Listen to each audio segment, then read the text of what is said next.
mpano nyuma yo gukora tuwa hanze hanyuma akagaruka mu Rwanda mu mwaka mushya azanye ingamba nshya, ariko igiteye ubwoba agarutse ku bijyanye no gushaka ndetse n'ibyamaze iminsi bimuvugwaho ko yakoranye amahano n'umugore we bikajya ku mbuga nkoranyambaga, ariko icyo cyasha akaza kurwana nacyo n'ubu bikaba bimaze gutuza.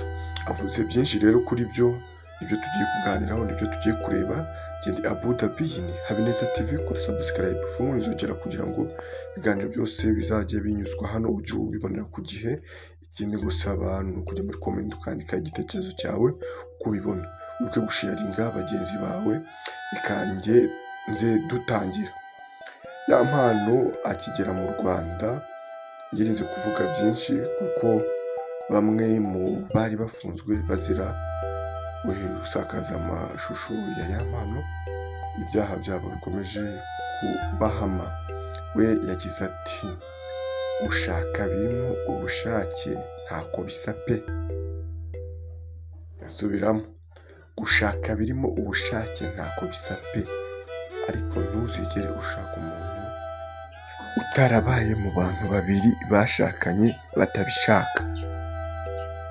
Ariko ntuzigere ushaka umuntu utarabaye mu bantu babiri bashakanye batabishaka. Kansubiremo byose hamwe, gushaka birimo ubushake ntako bisa pe, ariko ntuzigere ushaka umuntu utarabaye mu bantu babiri bashakanye batabishaka. Ya mpano n'agahinda kenshi, ndetse ibi ngibi hari byinshi bisobanuye. Turamushaka ndetse tuze no kumva ibindi atangaza, turaza kubibagezaho birambuye. Wowe duha igitekerezo cyawe, ubona aya magambo ashatse kuvuga iki cyangwa se asobanuye iki? Kora subscribe fungura inzogera kugira ngo ibiganiro byose bitazajya bigucika, ubundi wandike na comment unasharinga abantu bangaye bagenzi bawe. Imana ibarinde. Mu bindi biganiro mutwandikire ibyo mwifuza ko tubagezaho mu minsi iri imbere, by'umwihariko ku by'ubuzima muri kubona turi gukora muri ino minsi. Abari kubikunda namwe turi kubashimira, ndabashimiye. Nanjye Gendi Abu Dhabi ni Habineza TV, home of news with happiness.